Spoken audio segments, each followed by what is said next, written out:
casa dèiem Arnau i vivia en un poble que se deia Montblanc.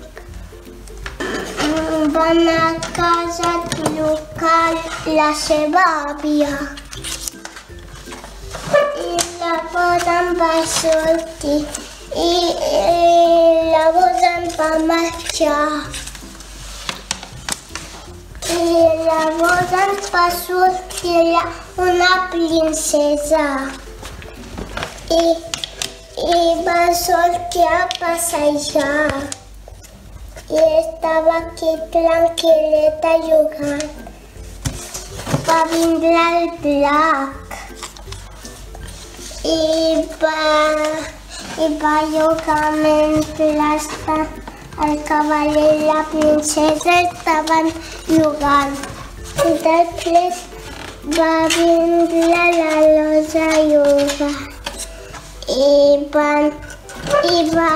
i va descansar. Van anar a casa seva tots, a sopar i a dormir.